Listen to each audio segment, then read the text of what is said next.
श्री गणेशाय नमः। वक्रतुंड महाकाय सूर्यकोटि समप्रभा निर्विघ्न कुरु मे देव सर्वकार्येषु सर्वदा। हे प्रथम पूज्य विघ्नहर्ता गणपति बप्पा, आपकी कृपा से यह पावन कथा आरंभ होती है। जो भक्त श्रद्धा और भक्ति से इस कथा को सुनता है, उसके जीवन के सभी संकट दूर होते हैं और घर में सुख समृद्धि आती है। प्राचीन समय की बात है, भगवान शिव और माता पार्वती कैलाश पर्वत पर निवास करते थे। एक दिन माता पार्वती स्नान करने जा रही थी। उन्होंने सोचा कि कोई ऐसा विश्वसनीय द्वारपाल होना चाहिए जो उनकी आज्ञा का पालन करे और बिना अनुमति किसी को भीतर न आने दे। माता पार्वती ने अपने शरीर पर लगे उपटन और चंदन के लेप से एक सुंदर बालक की रचना की। फिर उसमें अपनी दिव्य शक्ति से प्राण फूंक दिए। वह बालक जीवित हो उठा। माता पार्वती ने प्रेम पूर्वक उसे पुत्र रूप में अपनाया। माता ने कहा, पुत्र, जब तक मैं स्नान करूं, तब तक तुम द्वार पर पहरा देना। मेरी अनुमति के बिना किसी को अंदर मत आने देना। बालक ने हाथ जोड़कर कहा, माता, आपकी आज्ञा मेरे लिए सर्वोपरि है। मैं किसी को भी भीतर प्रवेश नहीं करने दूंगा। इतना कहकर वह द्वार पर डंडा लेकर पहरा देने लगा। कुछ समय बाद भगवान शिव वहां आए। वे माता पार्वती से मिलने भीतर जाना चाहते थे, किंतु द्वार पर खड़े बालक ने उन्हें रोक दिया। बालक बोला, रुक जाए, माता की अनुमति के बिना कोई अंदर नहीं जा सकता। भगवान शिव आश्चर्यचकित हुए। उन्होंने कहा, मैं इस घर का स्वामी हूँ, मुझे कौन रोक सकता है? लेकिन बालक अपनी माता की आज्ञा के प्रति अटल था। उसने विनम्रता से कहा, जब तक माता आदेश न दे, मैं आपको प्रवेश नहीं करने दूंगा। भगवान शिव के गणों ने बालक को हटाने का प्रयास किया, परंतु वह अत्यंत शक्तिशाली था। उसने सभी गणों को पराजित कर दिया। ये देखकर भगवान शिव क्रोधित हो उठे। देवताओं में हलचल मच गई। तब भगवान शिव ने अपने त्रिशूल से उस बालक का सिर धड़ से अलग कर दिया। जब माता पार्वती स्नान करके बाहर आई और अपने पुत्र का कटा हुआ सिर देखा, तो वे अत्यंत दुखी और क्रोधित हो गई। उनका क्रोध इतना प्रचंड था कि संपूर्ण सृष्टि कांप उठी। माता पार्वती ने अपना रौद्र रूप धारण कर लिया। उन्होंने कहा, यदि मेरे पुत्र को जीवित नहीं किया गया, तो मैं पूरे संसार का विनाश कर दूंगी। देवता भयभीत होकर भगवान शिव के पास गए और माता को शांत करने की प्रार्थना करने लगे। तब भगवान शिव को अपनी भूल का एहसास हुआ। उन्होंने अपने गणों से कहा, उत्तर दिशा की ओर जाओ। जो भी प्राणी सबसे पहले दिखाई दे, उसका सिर लेकर आओ। भगवान शिव के गण उत्तर दिशा में गए। उन्हें सबसे पहले एक हाथी का बच्चा दिखाई दिया। वे उसका सिर लेकर कैलाश पहुंचे। भगवान शिव ने उस हाथी का सिर बालक के धड़ पर लगा दिया और अपने दिव्य वरदान से उसे पुनः जीवित कर दिया। बालक जीवित हो उठा। माता पार्वती अत्यंत प्रसन्न हुई और उन्होंने अपने पुत्र को गले से लगा लिया। तब भगवान शिव ने कहा, आज से यह बालक समस्त देवताओं में प्रथम पूज्य होगा। किसी भी शुभ कार्य से पहले इसकी पूजा की जाएगी। यह विघ्नों का नाश करने वाला और भक्तों का कल्याण करने वाला देवता होगा। सभी देवताओं ने पुष्प वर्षा की और उस बालक का नाम रखा गया। उस दिन से भगवान गणेश प्रथम पूज्य और विघ्नहर्ता कहलाए। संसार में किसी भी शुभ कार्य की शुरुआत गणेश जी की पूजा के बिना नहीं की जाती। कथा से मिलने वाली शिक्षा, माता पिता की आज्ञा का पालन करना चाहिए। अहंकार और क्रोध से हानि होती है।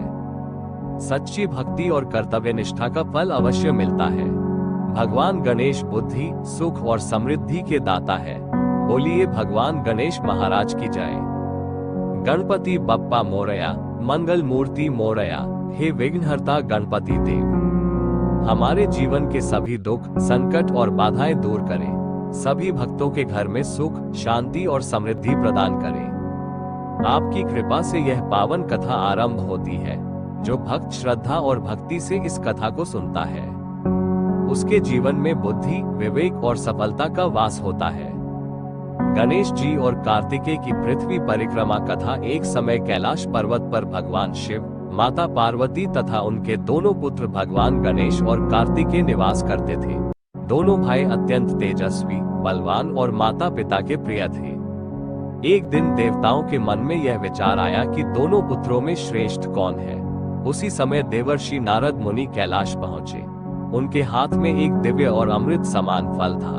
उसे ज्ञान और अमृतत्व का फल कहा जाता था। नारद मुनि ने भगवान शिव और माता पार्वती को वो फल अर्पित करते हुए कहा, हे महादेव, ये दिव्य फल अत्यंत दुर्लभ है। इसे वही प्राप्त कर सकता है जो सबसे अधिक योग्य और बुद्धिमान हो।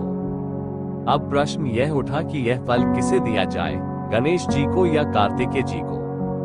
तब भगवान शिव ने दोनों पुत्रों को बुलाया और बोले, हे पुत्रों, तुम दोनों में जो सबसे पहले पृथ्वी की 3 बार परिक्रमा करके वापस आएगा, वही इस दिव्य फल का अधिकारी होगा। इतना सुनते ही कार्तिकेय तुरंत अपने तेज गति वाले वाहन मोर पर सवार हो गए। वे अत्यंत प्रसन्न थे क्योंकि उन्हें अपने वेग और शक्ति पर बड़ा गर्व था। उन्होंने सोचा, मैं बहुत शीघ्र पृथ्वी की परिक्रमा पूरी कर लूंगा। उधर भगवान गणेश अपने छोटे वाहन मूषक को देखकर सोच में पड़ गए। उनका वाहन बहुत छोटा और धीमा था। वे समझ गए कि वे वेग में कार्तिकेय जी की बराबरी नहीं कर सकते। लेकिन गणेश जी अत्यंत बुद्धिमान थे। उन्होंने कुछ क्षण विचार किया और फिर मुस्कुराने लगे। उन्होंने शांत भाव से अपने माता पिता भगवान शिव और माता पार्वती को एक साथ आसन पर बैठाया, फिर हाथ जोड़कर उनकी पूजा की और पूरे श्रद्धा भाव से उनके चारों ओर 3 बार परिक्रमा की। परिक्रमा पूरी करके गणेश जी ने विनम्रता से कहा, मेरे लिए माता पिता ही संपूर्ण संसार है। उनके चरणों में ही समस्त लोक और पूरी पृथ्वी का वास है। इसलिए मैंने उनकी परिक्रमा करके पूरे संसार की परिक्रमा कर ली। भगवान शिव और माता पार्वती यह सुनकर अत्यंत प्रसन्न हुए। देवर्षि नारद भी गणेश जी की बुद्धिमानी देखकर मुस्कुराने लगे। कुछ समय बाद कार्तिकेय पूरी पृथ्वी की परिक्रमा करके वापस लौटे। उन्हें विश्वास था कि वही विजेता होंगे, लेकिन जब उन्होंने देखा कि दिव्य फल गणेश जी को दिया जा चुका है, तो वे आश्चर्यचकित और थोड़े दुखी हो गए। उन्होंने कहा, मैंने पूरी पृथ्वी की यात्रा की, फिर भी यह फल गणेश जी को कैसे मिल गया। तब भगवान शिव ने प्रेम पूर्वक समझाया, हे पुत्र, तुमने अपनी शक्ति और वेग का परिचय दिया है, लेकिन गणेश ने अपनी बुद्धि और भक्ति का। माता पिता की सेवा और सम्मान करना ही संसार की सबसे बड़ी पूजा है। ये सुनकर कार्तिकेय जी का क्रोध शांत हो गया। उन्होंने अपने बड़े भाई गणेश जी को प्रणाम किया और उनकी बुद्धिमानी को स्वीकार किया। सभी देवताओं ने प्रसन्न होकर गणेश जी की स्तुति की और तभी से उन्हें प्रथम पूज्य माना जाने लगा। किसी भी शुभ कार्य से पहले गणेश जी की पूजा का विधान स्थापित हुआ। कथा से मिलने वाली शिक्षा, केवल बल और गति ही महानता नहीं देते, बुद्धि और भक्ति भी आवश्यक है। माता पिता का सम्मान करना सबसे बड़ा धर्म है। सच्चा ज्ञान विनम्रता में होता है। बुद्धिमानी से कठिन कार्य भी सरल हो जाते हैं। बोलिए भगवान गणेश महाराज की जय। बोलिए कार्तिकेय भगवान की जय। गणपति बप्पा मोरया, मंगल मूर्ति मोरया। हे गणपति देव, हम सबको सद्बुद्धि, विवेक और माता पिता की सेवा करने की प्रेरणा दे। हमारे जीवन के सभी विघ्नों को दूर कर सुख समृद्धि प्रदान करें। हे पवित्रता और भक्ति की स्वरूपा तुलसी माता, आपकी कृपा से यह पावन कथा आरंभ होती है। जो भक्त श्रद्धा और भक्ति से इस कथा को सुनता है, उसके जीवन के पाप नष्ट होते हैं और घर में सुख शांति का वास होता है। गणेश जी और तुलसी माता की कथा प्राचीन समय की बात है। भगवान गणेश गंगा तट पर बैठकर भगवान श्रीहरि का ध्यान और कठोर तपस्या कर रहे थे। उनका मन पूर्ण रूप से भक्ति और ध्यान में लीन था। चारों ओर दिव्य शांति फैली हुई थी। उसी समय धर्मात्मा राजा की कन्या और महान तपस्विनी तुलसी माता वहां पहुंची। तुलसी माता अत्यंत सुंदर, तेजस्विनी और भगवान विष्णु की परम भक्त थी। वे भी एक योग्य पति की प्राप्ति के लिए तप कर रही थी। जब उनकी दृष्टि ध्यानमग्न गणेश जी पर पड़ी, तो वे उनके तेज, सौंदर्य और दिव्य स्वरूप को देखकर अत्यंत प्रभावित हो गईं। गणेश जी के मुख पर अद्भुत तेज था, शरीर पर पीत वस्त्र सुशोभित थे और गले में पुष्पमाला थी। तुलसी माता कुछ देर तक उन्हें निहारती रही। फिर उन्होंने विनम्रता से कहा, हे देव, आप कौन हैं? आपका स्वरूप अत्यंत दिव्य और मन को मोहित करने वाला है। मैं आपको अपने पति रूप में प्राप्त करना चाहती हूँ। लेकिन उस समय भगवान गणेश पूर्ण रूप से तपस्या और ब्रह्मचर्य व्रत में लीन थे। उन्होंने शांत स्वर में उत्तर दिया, हे देवी, मैं इस समय तपस्या कर रहा हूँ। विवाह और गृहस्थ जीवन में मेरी कोई इच्छा नहीं है। विवाह मनुष्य को सांसारिक बंधनों में बांध देता है और तपस्या में बाधा उत्पन्न करता है। गणेश जी की बात सुनकर तुलसी माता को बहुत दुख हुआ। उन्हें लगा कि गणेश जी ने उनके प्रेम और भावनाओं का अपमान किया है। क्रोध और दुख में आकर तुलसी माता बोली, हे गणेश, आपने मेरे विवाह प्रस्ताव को अस्वीकार किया है, इसलिए मैं आपको श्राप देती हूँ कि आपका विवाह अवश्य होगा। तुलसी माता के वचन सुनकर गणेश जी भी गंभीर हो गए। उन्होंने कहा, हे देवी, आपने क्रोध में आकर मुझे श्राप दिया है, इसलिए मैं भी आपको श्राप देता हूँ कि तुम्हारा विवाह एक असुर से होगा। गणेश जी का श्राप सुनकर तुलसी माता भयभीत हो गई। उनका क्रोध शांत हो गया और उन्हें अपनी गलती का एहसास हुआ। वे रोने लगी और हाथ जोड़कर बोली, हे गणपति देव, मुझे क्षमा करें, मैंने क्रोध में आकर आपको श्राप दे दिया, कृपया मुझ पर दया करें। तब गणेश जी का हृदय पिघल गया।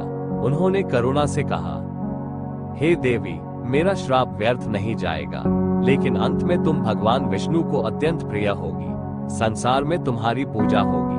बिना तुलसी दल के भगवान विष्णु की पूजा पूर्ण नहीं मानी जाएगी। इसके बाद गणेश जी ने आगे कहा, लेकिन मेरी पूजा में तुलसी अर्पित नहीं की जाएगी, क्योंकि तुमने मेरी तपस्या में विघ्न डाला था। कहा जाता है कि इसी कारण भगवान गणेश की पूजा में तुलसी दल नहीं चढ़ाया जाता, जबकि भगवान विष्णु और श्री कृष्ण की पूजा तुलसी के बिना अधूरी मानी जाती है। समय बीतने पर तुलसी माता का विवाह असुरराज शंखचूड़ से हुआ। बाद में अपने तप और भक्ति के प्रभाव से वे पवित्र तुलसी पौधे के रूप में पूजनीय बन गईं। तब से तुलसी माता को घर घर में देवी स्वरूप मानकर पूजा जाता है। उनके पूजन से घर में सुख, शांति और पवित्रता आती है। कथा से मिलने वाली शिक्षा। क्रोध में कभी भी गलत वचन नहीं बोलना चाहिए। तपस्या और भक्ति का सम्मान करना चाहिए। सच्चे पश्चाताप से भगवान प्रसन्न हो जाते हैं। तुलसी माता पवित्रता और भक्ति का प्रतीक है। भगवान गणेश बुद्धि और संयम के देवता है। बोलिए भगवान गणेश महाराज की जय। बोलिए तुलसी माता की जय। हे गणपति बप्पा, हमारे जीवन से सभी विघ्नों को दूर करें। हे तुलसी माता, हमारे घर में सुख, शांति और पवित्रता का वास बनाए रखें। गणपति बप्पा मोरया, मंगल मूर्ति मोरया। हे प्रथम पूज्य विघ्नहर्ता गणपति देव। हे शीतल प्रकाश देने वाले चंद्र देव, आपकी कृपा से यह पावन कथा आरंभ होती है। जो भक्त श्रद्धा और भक्ति से इस कथा को सुनता है, उसके जीवन से कलंक, दोष और संकट दूर होते हैं। गणेश जी और चंद्रमा की पावन कथा प्राचीन समय की बात है। एक दिन भगवान गणेश अपने भक्तों के घर घर जाकर पूजा और भोग ग्रहण कर रहे थे। भक्त जन प्रेम पूर्वक उन्हें मोदक, लड्डू और अनेक प्रकार के मिष्ठान अर्पित कर रहे थे। गणेश जी अपने प्रिय वाहन मूषक पर सवार होकर प्रसन्नता पूर्वक कैलाश पर्वत की ओर लौट रहे थे। उनके पास बहुत सारे लड्डू और मोदक थे। रात का समय था और आकाश में चंद्रदेव अपनी पूर्ण कलाओं के साथ चमक रहे थे। मार्ग में अचानक मूषक ने एक सर्प को देखा। सर्प को देखकर मूषक भयभीत हो गया और उछल पड़ा। मूषक के अचानक उछलने से गणेश जी का संतुलन बिगड़ गया और वे नीचे गिर पड़े। गिरने के कारण उनके पास रखे मोदक और लड्डू चारों ओर बिखर गए। ये दृश्य देखकर आकाश में बैठे चंद्रदेव हंस पड़े। उन्हें अपने रूप और सौंदर्य पर बहुत अभिमान था। वे गणेश जी की ओर देखकर उपहास करने लगे। चंद्रदेव ने हंसते हुए कहा, देखो, इतने बड़े शरीर वाले गणेश कैसे गिर पड़े, कितना विचित्र दृश्य है। चंद्रमा का उपहास सुनकर भगवान गणेश अत्यंत क्रोधित हो गए। उन्होंने तुरंत सर्प को उठाकर अपने पेट पर बांध लिया ताकि उनका पेट स्थिर रहे। फिर उन्होंने चंद्रदेव की ओर देखा और बोले, हे चंद्र, तुम्हें अपने सौंदर्य और रूप का बहुत घमंड हो गया है। तुमने किसी का उपहास किया है, इसलिए मैं तुम्हें श्राप देता हूँ कि आज के बाद जो भी तुम्हारा मुख देखेगा, उस पर झूठा कलंक लगेगा और उसे अपमान सहना पड़ेगा। गणेश जी का श्राप सुनते ही चंद्रदेव का तेज समाप्त होने लगा। उनका सौंदर्य फीका पड़ गया। वे अत्यंत भयभीत और दुखी हो गए। धीरे धीरे संसार में अंधकार फैलने लगा। देवता, ऋषि और मनुष्य सभी परेशान हो गए क्योंकि चंद्रमा के बिना रात का प्रकाश समाप्त हो गया था। सभी देवता मिलकर भगवान ब्रह्मा के पास पहुंचे और समाधान पूछा। ब्रह्मा जी ने कहा, चंद्रदेव को भगवान गणेश से क्षमा मांगनी चाहिए, वही इस संकट का समाधान कर सकते हैं। तब चंद्रदेव अत्यंत विनम्र होकर गणेश जी के पास पहुंचे। उन्होंने हाथ जोड़कर क्षमा मांगते हुए कहा, हे विघ्नहर्ता गणपति देव, मुझे क्षमा करें। मैंने अहंकार में आकर आपका उपहास किया। मैं अपनी गलती पर अत्यंत लज्जित हूँ। चंद्रदेव की प्रार्थना सुनकर गणेश जी का क्रोध शांत हो गया। वे दयालु थे। उन्होंने कहा, हे चंद्रदेव, मेरा श्राप पूर्ण रूप से समाप्त नहीं होगा, लेकिन मैं उसे कुछ कम अवश्य कर देता हूँ। फिर गणेश जी बोले, भाद्रपद शुक्ल चतुर्थी अर्थात गणेश चतुर्थी के दिन जो व्यक्ति चंद्रमा का दर्शन करेगा उसे मिथ्या कलंक का सामना करना पड़ेगा। लेकिन यदि कोई भक्त इस दिन मेरी पूजा करे, कथा सुने और सच्चे मन से मेरा स्मरण करे, तो वह दोष से मुक्त हो जाएगा। तब से यह मान्यता प्रचलित हुई कि गणेश चतुर्थी के दिन चंद्र दर्शन नहीं करना चाहिए। कहा जाता है कि श्री कृष्ण पर स्यमंतक मणि चोरी का झूठा आरोप भी इसी कारण लगा था, क्योंकि उन्होंने गणेश चतुर्थी के दिन चंद्रमा का दर्शन कर लिया था। उस दिन के बाद चंद्रदेव का अहंकार समाप्त हो गया। वे विनम्र होकर भगवान गणेश की स्तुति करने लगे। संसार में पुनः प्रकाश फैल गया और सभी देवता प्रसन्न हो गए। कथा से मिलने वाली शिक्षा, अहंकार मनुष्य का सबसे बड़ा शत्रु है। किसी का उपहास नहीं करना चाहिए। सच्चे मन से क्षमा मांगने पर भगवान क्षमा कर देते हैं। विनम्रता ही सच्ची सुंदरता है। भगवान गणेश भक्तों के संकट हरने वाले हैं। बोलिए भगवान गणेश महाराज की जय। बोलिए चंद्रदेव भगवान की जय। गणपति बप्पा मोरया, मंगल मूर्ति मोरया। हे विघ्नहर्ता गणपति देव, हमारे जीवन से अहंकार, कलंक और सभी विघ्नों को दूर करें। सभी भक्तों को सुख, शांति और सद्बुद्धि प्रदान करें। हे विघ्नहर्ता गणपति देव। हे धन के अधिपति कुबेर देव, आपकी कृपा से यह पावन कथा आरंभ होती है। जो भक्त श्रद्धा और भक्ति से इस कथा को सुनता है, उसके जीवन से अहंकार दूर होता है और सद्बुद्धि प्राप्त होती है। कुबेर का घमंड तोड़ने की पावन कथा प्राचीन समय की बात है। कुबेर स्वर्ग के धनाध्यक्ष थे। उनके पास अपार धन, सोना, रत्न, महल और वैभव था। उनकी राजधानी अलकापुरी सोने, चांदी और हीरे मोती से जगमगाती रहती थी। धीरे धीरे कुबेर को अपने धन और ऐश्वर्य पर अत्यधिक घमंड हो गया।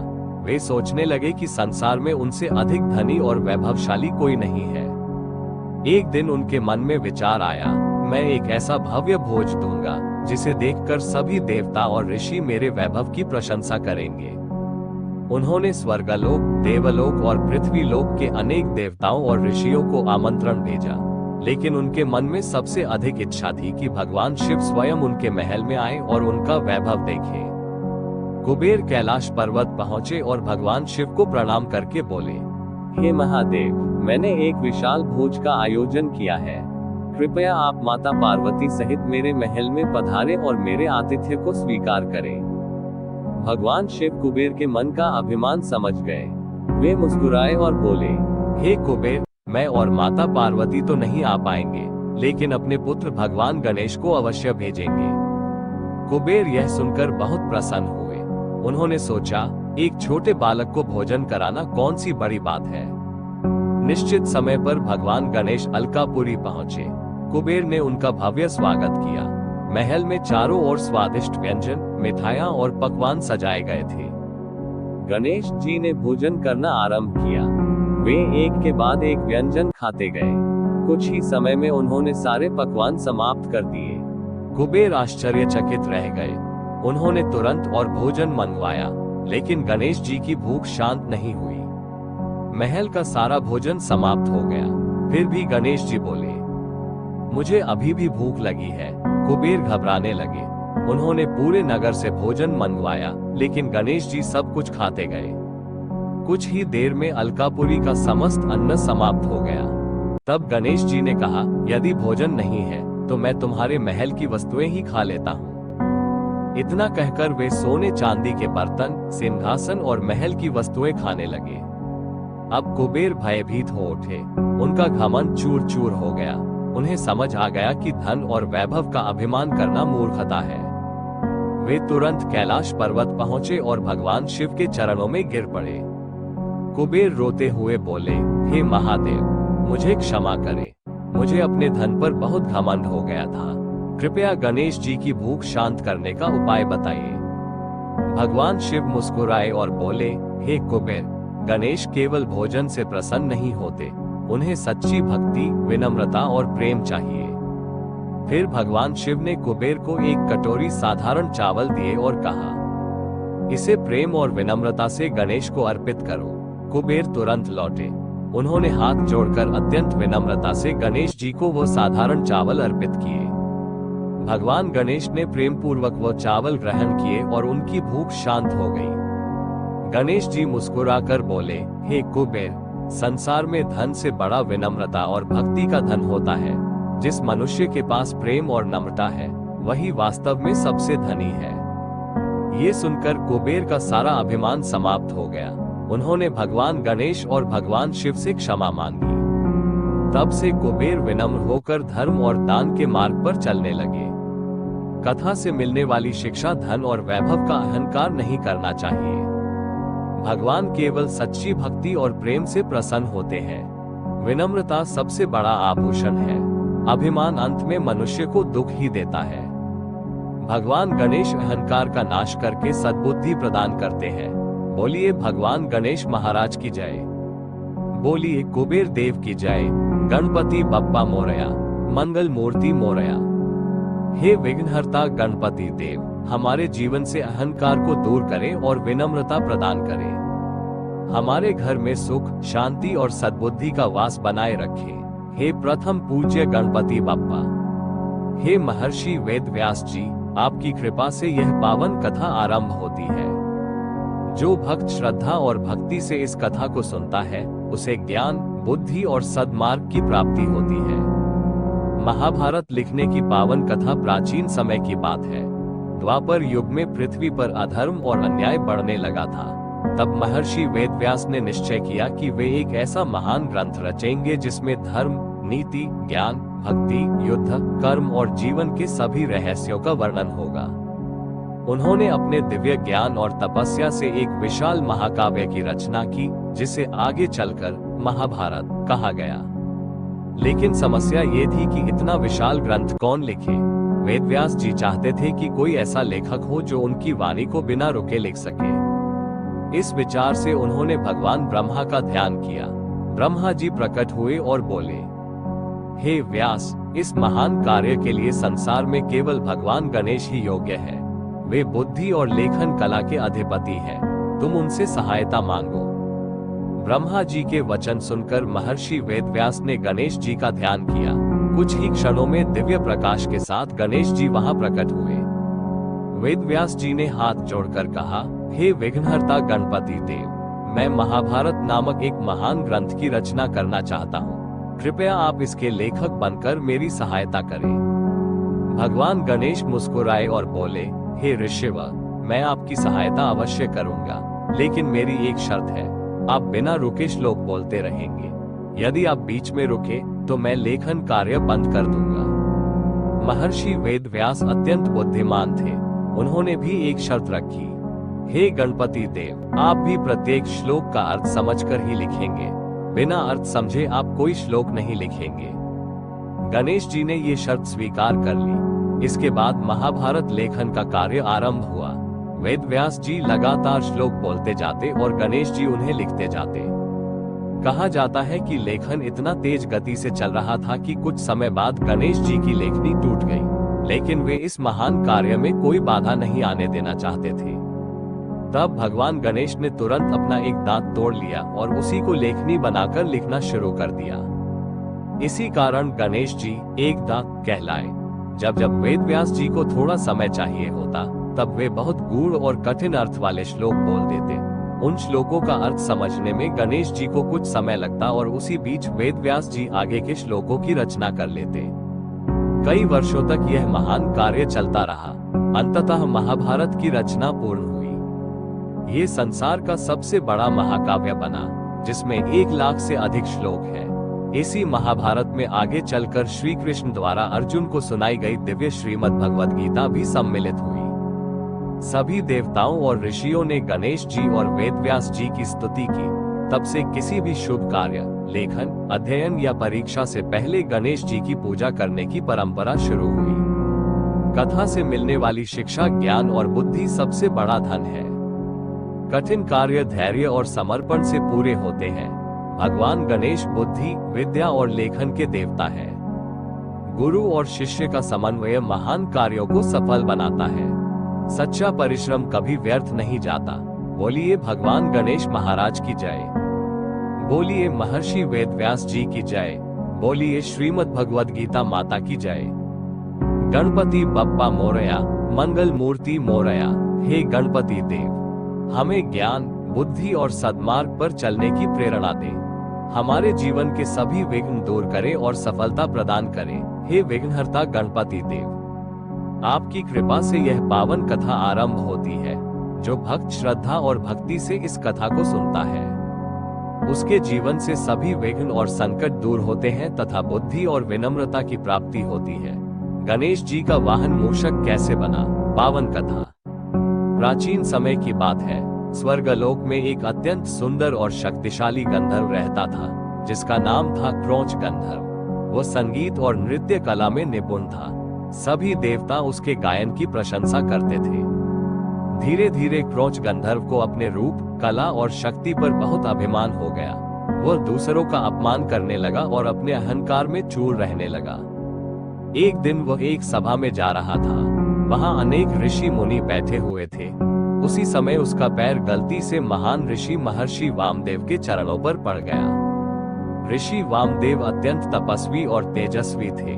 क्रोंच को तुरंत क्षमा मांगनी चाहिए थी, लेकिन अहंकार में उसने विनम्रता नहीं दिखाई। ये देखकर महर्षि वामदेव क्रोधित हो गए। उन्होंने कहा, हे क्रोंच, तुम्हें अपने सौंदर्य और शक्ति का बहुत अभिमान हो गया है, इसलिए मैं तुम्हें श्राप देता हूँ कि तुम एक विशाल मूषक बन जाओगे और अंधकार में रहने वाले जीव की तरह जीवन बिताओगे। ऋषि का श्राप सुनते ही क्रोंच भयभीत हो गया। उसका सुंदर शरीर बदलने लगा और वह एक विशालकाय मूषक बन गया। कुछ ही क्षणों में वह भयंकर चूहा बनकर इधर उधर भागने लगा। उसका आकार इतना बड़ा था कि वह आश्रमों, खेतों और घरों को नष्ट करने लगा। वो जहां जाता वहां अन्न खा जाता, वस्तुएं काट देता और लोगों को परेशान करता। सभी ऋषि मुनि उससे अत्यंत दुखी हो गए। एक दिन वह मूषक महर्षि पराशर ऋषि के आश्रम में पहुंच गया। वहां भी उसने भारी उत्पात मचाना शुरू कर दिया। ऋषि मुनि भयभीत होकर भगवान गणेश का स्मरण करने लगे। भक्तों की पुकार सुनकर गणेश जी वहां प्रकट हुए। उन्होंने देखा कि विशाल मूषक चारों ओर विनाश कर रहा है। भगवान गणेश ने अपना दिव्य पाश फेंका। वो पाश सीधे मूषक के गले में जा पड़ा। मूषक पूरी शक्ति से भागने लगा, लेकिन गणेश जी के पाश से बच नहीं सका। अंततः वो थककर गणेश जी के चरणों में गिर पड़ा। तब मूषक बोला, हे विघ्नहर्ता प्रभु, मैं वास्तव में क्रोंच गंधर्व हूँ। अपने अहंकार के कारण मुझे ये श्राप मिला। कृपया मुझ पर दया करें और मुझे क्षमा करें। गणेश जी दयालु थे। उन्होंने मुस्कुराकर कहा, हे क्रोंच, अहंकार मनुष्य का सबसे बड़ा शत्रु है, लेकिन तुम्हारे पश्चाताप से मैं प्रसन्न हूँ। इसके बाद गणेश जी ने कहा, आज से तुम मेरे वाहन बनोगे। संसार तुम्हें मेरे साथ सम्मान देगा। ये सुनकर मूषक अत्यंत प्रसन्न हुआ, लेकिन उसके मन में एक संदेह था। उसने विनम्रता से कहा, हे प्रभु, आपका शरीर इतना विशाल है और मैं इतना छोटा हूँ। मैं आपका भार कैसे संभाल पाऊंगा? तब भगवान गणेश मुस्कुराए और तुरंत अपने शरीर को हल्का कर लिया। वे मूषक पर बैठ गए। मूषक ने अनुभव किया कि प्रभु का भार अत्यंत हल्का और दिव्य है। वो आनंद पूर्वक गणेश जी को लेकर चलने लगा। तब से मूषक भगवान गणेश का वाहन बन गया। मूषक को चंचल मन और इच्छाओं का प्रतीक माना जाता है। जिस प्रकार चूहा हर जगह दौड़ता रहता है, उसी प्रकार मन भी इधर उधर भटकता रहता है। भगवान गणेश का मूषक पर सवार होना ये दर्शाता है कि जिसने अपने मन और इच्छाओं पर नियंत्रण पा लिया, वही सच्चा ज्ञानी और सफल होता है। कथा से मिलने वाली शिक्षा, अहंकार मनुष्य को पतन की ओर ले जाता है। सच्चे पश्चाताप से भगवान प्रसन्न हो जाते हैं। विनम्रता सबसे बड़ा गुण है। मन और इच्छाओं को नियंत्रण में रखना चाहिए। भगवान गणेश भक्तों के संकट हरकर उन्हें सही मार्ग दिखाते हैं।